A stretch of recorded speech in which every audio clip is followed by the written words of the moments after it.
कांग्रेस के वरिष्ठ नेता गुलाम नबी मीर इस समय हमारे साथ मौजूद हैं। सर, सीएम उमर अब्दुल्ला के द्वारा कहा गया कि कमेटी को कॉन्स्टिट्यूट किया जाएगा और 6 महीने का यहाँ पर जो है वो समय मांगा गया है। 6 महीने के बाद रिपोर्ट जो है वो बेहतर नहीं हो सकता था। आज की सरकार इससे बेहतर नहीं कर सकती थी, क्योंकि पिछले सरकारों ने 2014 से 24 तक कोई रास्ता ही नहीं बनाया था।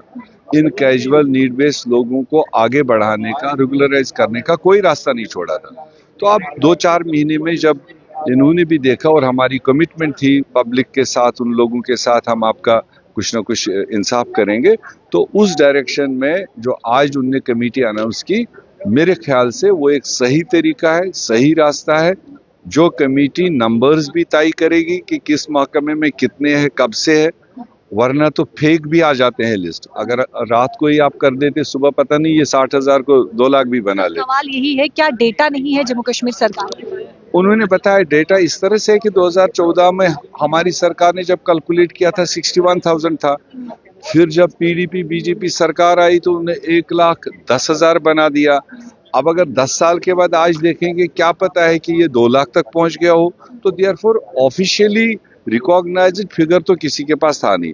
इसीलिए ये कमेटी बिठाई गई कि कुछ पैरामीटर्स होंगे उसमें, उस पैरामीटर में जितने लोग आते हैं उनका फिगर कितना बनता है, फाइनेंशियल रिक्वायरमेंट कितनी होगी, और फिर कानूनी तौर पर सरकार कौन सा रास्ता इख्तियार करेगी जिससे जो ये काम करने वाले उनको तहफ़्फ़ुज़ मिले। कल डेली वेजर को जो है वो लाठीचार्ज भी हुआ। आज असेंबली में भारतीय जनता पार्टी ने भी काफी हंगामा किया।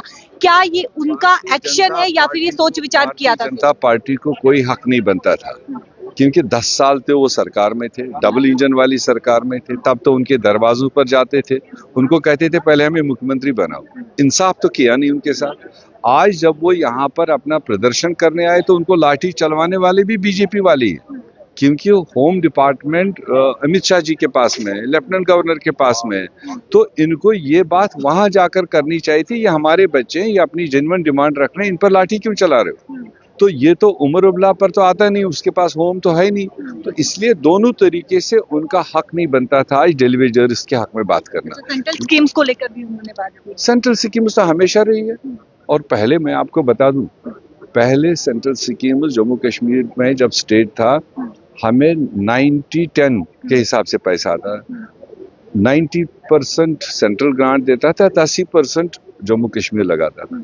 अब तो 100% मतलब जम्मू कश्मीर को वो खर्च करना पड़ रहा है। स्कीमें उनकी है मगर खर्चा हमको देना पड़ता है। तो वो चीज तो अभी यहाँ मौका नहीं मिला बहस करने, आगे डिपार्टमेंटल डिस्कशन है उसमें उठाएंगे। बहुत बहुत शुक्रिया बातचीत करने के लिए। देखिए, डेली वेजर के लिए बहुत बड़ी खुशखबरी है कि एक कमेटी जो है वो कॉन्स्टिट्यूट की जाएगी। साफ तौर पर सीएम उमर अब्दुल्ला ने असेंबली में ये कहा है कि कमेटी जो है वो गठित की जाएगी और 6 महीने यहाँ पर समय मांगा गया है, यानी कि रिपोर्ट जो है वो 6 महीने के बाद दी जाएगी। और बहुत बड़ी खुशखबरी, क्योंकि डेली वेजर लगातार इंतजार कर रहे थे कि कब उन्हें रेगुलाइज किया जाएगा।